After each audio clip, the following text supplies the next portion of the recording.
अब हम देखते हैं कि एसपीएम सीपीएम को हम लिखेंगे कैसे। स्टैंडर्ड प्रोग्रेसिव मैट्रिसेस या कलर्ड प्रोग्रेसिव मैट्रिसेस। पहले तो प्रॉब्लम लिखते हैं कि हम to measure the intelligence of the testee using Raven's progressive matrices, या फिर क्या बोल सकते हैं इसको, स्टैंडर्ड प्रोग्रेसिव मैट्रिसेस, या आप लिख सकते हो कलर्ड प्रोग्रेसिव मैट्रिसेस।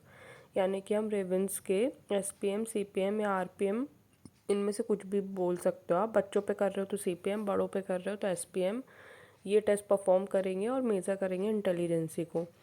इंट्रोडक्शन आप नेट से भी निकाल के रख सकते हो कि इंटेलिजेंसी क्या होती है, ठीक है। या इस टेस्ट के बारे में लिख सकते हो कि एक नॉन वर्बल टेस्ट है, इससे हम इंटेलेक्चुअल एबिलिटी को मेज़र करते हैं टेस्ट की। 1938 में ये बना था। इसको रेवेंस प्रोग्रेसिव टेस्ट या एसपीएम कहते हैं।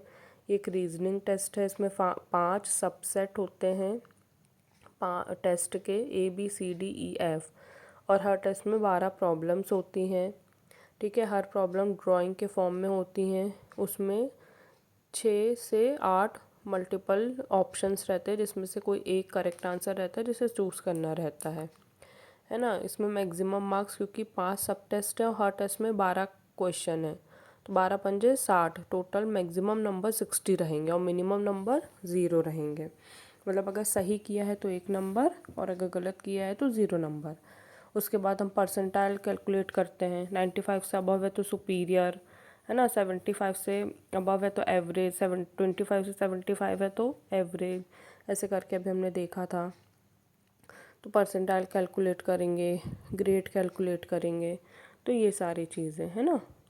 उसके बाद में हम प्रिलिमिनरीज लिखते हैं। नेम ऑफ द टेस्टी क्या होता है, फीमेल है, मेल है, एज क्या है, एजुकेशन क्या है। उसके बाद हम टेस्ट का मटेरियल लेंगे कि standard progressive test, CPM SPM की बुकलेट लेंगे, आंसर शीट लेंगे, स्टॉप वॉच, पेन और पेंसिल। फिर हम लिखते हैं प्लानिंग ऑफ द टेस्ट, कि हमने टेस्ट की प्लानिंग कैसे की है। तो हम प्लानिंग कैसे करते हैं, इंस्ट्रक्शंस हम प्रिपेयर करते हैं।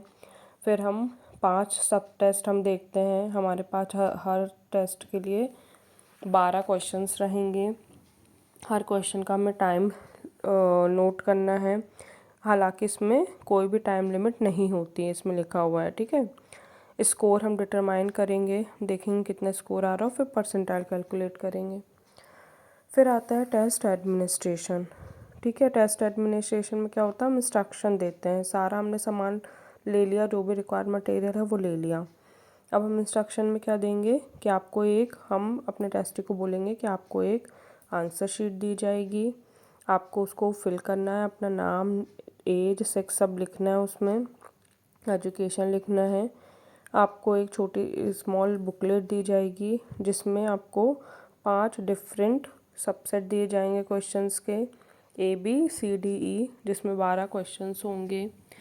हर क्वेश्चंस की कोई ज़रूरी नहीं है मीनिंग हो, लेकिन एक डायग्राम होगा जिसमें से एक स्पेसिफिक पैटर्न निकल के आएगा। आपको मिसिंग वाला फाइंड करना है। ऐसे करके पूरा सेट आपको अच्छे से अपने टेस्टी को समझाना है। जो भी आपको उस करेक्ट आंसर लगता है, आपको वो करेक्ट आंसर लिखना है, ठीक है। आपको एक सही ऑप्शन चूज़ करना है। अब हम लिखेंगे प्रिकॉशंस। कभी भी जब आप टेस्ट ले रहे होते हो तो प्रिकॉशंस बहुत ज़रूरी है। हमने एक अच्छा ऐसा रूम डिसाइड करेंगे जिसमें डिस्टरबेंस ना हो। ऐसा नहीं कि लोग आ जा रहे हैं, ऐसे में टेस्ट क्या होगा, वो भ्रमित हो जाएगा। लाइट अच्छी होनी चाहिए, साउंड जो है वो नहीं होना चाहिए, नॉइस नहीं होना चाहिए। वहाँ कोई ऐसी पिक्चर्स नहीं लगी होनी चाहिए जिससे टेस्टी को कोई हिंट मिले या उसका ध्यान भटके, ठीक है। इंस्ट्रक्शन हमेशा क्लियर रहना चाहिए। और आपको टेस्टी जब अपना टेस्ट परफॉर्म कर रहा है तो एज अ काउंसलर, गाइड और साइकोलॉजिस्ट आपका पूरा ध्यान अपने टेस्टी पे होना चाहिए। आपको उसको ऑब्ज़र्व करना है, उसके बिहेवियर को, कि क्या वो टेस्ट करते समय एक्साइटेड है, क्या वो टेस्ट करते समय चिंता में है ना। इस तरीके से वो किस तरह की भावनाओं को फेस कर रहा है, क्या उसको क्वेश्चंस टफ लग रहे हैं, क्या वो ज़्यादा सोच रहा है, इस तरीके से। फिर आता है टेस्ट में हम लिखते हैं एक्चुअल कंडक्ट, ठीक है। आपने प्लानिंग कर ली, इंस्ट्रक्शन समझा दिए, सब कर दिए। अब हम एक्चुअल में टेस्ट को परफॉर्म करेंगे। हमने सब कुछ इंस्ट्रक्शन वगैरह समझाने के बाद में एक्चुअल टेस्ट परफॉर्म किया। हमने उसको रेडी सिग्नल दिया है ना कि आप स्टार्ट कर सकते हो। फिर हमने स्टॉप वॉच लगाई, टेस्टी ने टेस्ट करना स्टार्ट किया, उसने 12 प्रॉब्लम धीरे धीरे करके सॉल्व की। जब उसने पूरा लिख लिया रिस्पॉन्स शीट पे, तो हमने अपना टाइम नोट कर लिया कि उसको कितना टाइम लगा। उसके बाद हमने कैलकुलेशन स्टार्ट किया, हमने स्कोर कैलकुलेट किया, परसेंटाइल कैलकुलेट किया। फिर ये जो आप ऑब्टेन स्कोर टेबल है उसमें आप लिखोगे कि ABCD टेस्ट में उसने हर सेट के लिए कितना टाइम लिया और कितने स्कोर उसको मिले। उसके बाद ट्रीटमेंट ऑफ द डेटा में आप लिखोगे कि टोटल स्कोर कितना आया, टोटल उसको टाइम कितना मिला, है ना, ग्रेड कितना हुआ। उसके बाद ये जो मैंने आपको रिस्पॉन्स शीट दिखाई थी, तो इस तरीके से उसमें परफॉर्म किया जाता है। ठीक है, जैसे ये पहले का आंसर हो गया A1 का 4th, और ये आंसर सही है तो 1 दिया है हमने। ठीक है, तो इस तरीके से आपको करना होगा।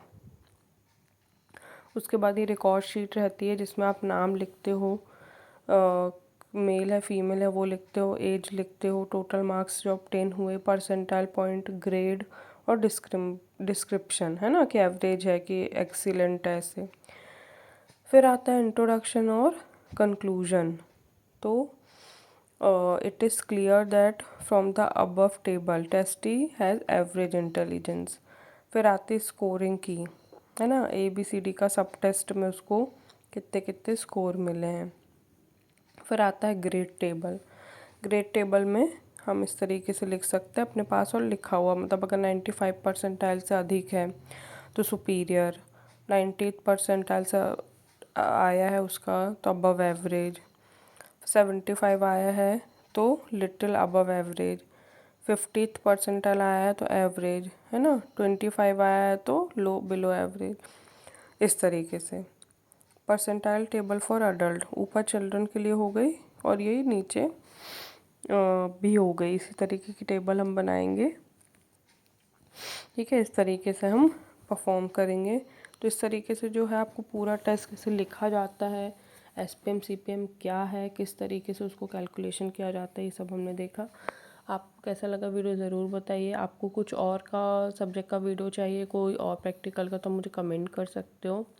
मेरा फेसबुक पेज है, आप उसको भी फॉलो कर सकते हो, इंस्टा पे मुझे फॉलो कर सकते हो, शार्दो पटेला 22 करके मेरा इंस्टा पेज है, तो आप मुझे वहाँ मैसेज भी कर सकते हो। आप चैनल को सब्सक्राइब कर लेना, और मैं मिलती हूँ नेक्स्ट वीडियो में। तब तक के लिए बाय बाय।